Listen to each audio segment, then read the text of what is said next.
Sumarsono, mahasiswa Universitas Teknologi Digital dari Prodi Akuntansi semester 5, kelas C3 dengan NPM 10221190.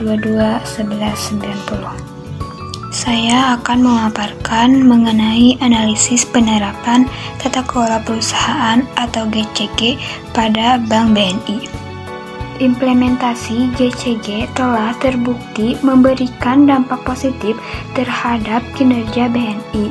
Hal ini ditunjukkan dengan berbagai pencapaian BNI sepanjang tahun 2018 yang membuahkan hasil memuaskan baik dari sisi kinerja keuangan operasional maupun penghargaan yang diraih. Peningkatan implementasi GCG berbanding lurus dengan peningkatan kinerja Bank BNI secara keseluruhan. Landasan hukum penerapan GCG pada Bank BNI yaitu mengacu pada yang pertama, Undang-Undang Republik Indonesia Nomor 10 Tahun 1998 tentang perubahan atas Undang-Undang Nomor 7 Tahun 1992 tentang perbankan. Yang kedua ada Undang-Undang Republik Indonesia Nomor 40 Tahun 2007 tentang perseroan terbatas. Dan yang ketiga ada Peraturan OJK Nomor 55 atau Peraturan OJK Nomor 3 Tahun 2016 tentang penerapan tata kelola bagi bank umum. Dan yang keempat ada Surat Edaran OJK Nomor 32 atau Nomor 4 Tahun 2015 tentang tata kelola perusahaan terbuka. Yang kelima, Peraturan OJK Nomor 17 atau Nomor 3 Tahun 2014 tentang penerapan manajemen risiko terintegrasi bagi konglomerasi keuangan. Yang keenam, Peraturan OJK Nomor 18 atau Nomor 3 Tahun 2014 tentang penerapan tata kelola terintegrasi bagi konglomerasi keuangan. Yang ketujuh, Peraturan OJK Nomor 8 atau Nomor 4 Tahun 2015 tentang situs web entimen atau perusahaan publik.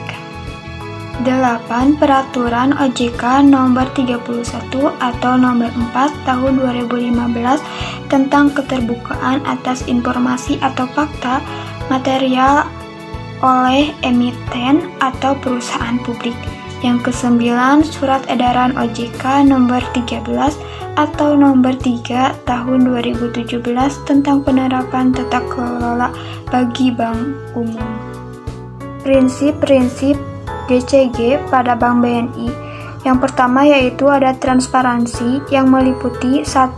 Bank mengungkapkan informasi secara tepat waktu, memadai, jelas, akurat, dan dapat diperbandingkan serta dapat diakses oleh pihak yang berkepentingan sesuai dengan haknya.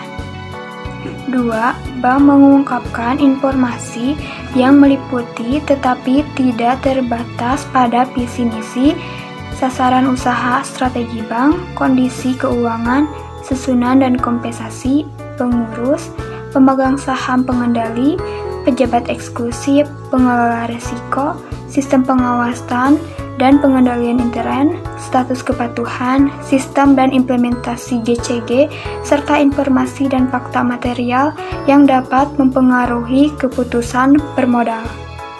3. Prinsip keterbukaan tetap memperhatikan ketentuan rahasia bank, rahasia jabatan, dan hak-hak pribadi sesuai peraturan yang berlaku.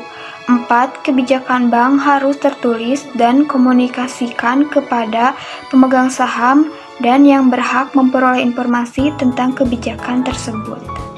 Prinsip yang kedua yaitu ada akuntabilitas, meliputi 1. Bank menetapkan sasaran usaha dan strategi untuk dapat dipertanggungjawabkan kepada pemegang saham. Yang kedua, bank menerapkan check and balance system dalam pengelolaan bank. 3. Bank memiliki ukuran kinerja dari semua organ organisasi berdasarkan ukuran yang disepakati dan sejalan dengan nilai-nilai perusahaan atau sasaran usaha dan strategi bank serta memiliki reward dan punishment system. 4. Bank harus meyakini bahwa semua organ organisasi bank mempunyai kompetensi sesuai dengan tanggung jawabnya dan memahami perannya dalam implementasi GCG. Prinsip yang ketiga yaitu independensi, yang meliputi 1. Bank menghindari terjadinya dominasi yang tidak wajar oleh pemegang saham manapun dan tidak terpengaruh oleh pemegang sepihak serta terbebas dari bentukan kepentingan. Yang kedua, bank mengambil keputusan secara objektif dan bebas dari segala tekanan pihak manapun. Prinsip yang keempat yaitu ada responsibilitas, yang meliputi 1. Bank berpegang pada prinsip kehati-hatian dan menjamin kepatuhan terhadap peraturan yang berlaku. 2. Bank sebagai GCC peduli terhadap lingkungan dan melaksanakan tanggung jawab sosial secara wajar. Prinsip yang kelima yaitu ada kesejahteraan dan kewajaran, yang meliputi 1. Bank memperhatikan kepentingan seluruh pemegang saham atas kesejahteraan dan kewajaran. Yang kedua, bank memberikan kesempatan kepada seluruh pemegang saham untuk memberikan masukan dan penyampaian pendapat bagi kepentingan bank serta pembuka akses terhadap informasi sesuai dengan prinsip keterbukaan. Penerapan GCG pada Bank BNI. Penerapan GCG di Bank BNI bertujuan untuk yang pertama, yaitu meningkatkan corporate value BNI dengan menerapkan prinsip GCG yang terdiri dari transparansi, akuntabilitas, responsibilitas, independensi, serta keadilan dan kesejahteraan dalam melaksanakan bisnisnya agar BNI memiliki daya saing yang kuat baik di tingkat nasional maupun regional.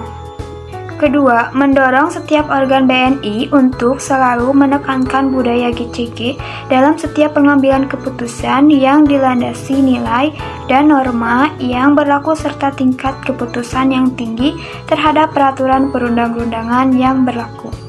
3. Meningkatkan kinerja BNI melalui program-program efisiensi perusahaan yang tercipta dari terimplementasinya budaya GCG di setiap organ BNI. Yang keempat, yaitu meningkatkan kepercayaan investor dan menempatkan BNI sebagai pilihan utama tempat berinvestasi. Sekian pemaparan analisis penerapan GCG pada Bank BNI. Wassalamualaikum warahmatullahi wabarakatuh.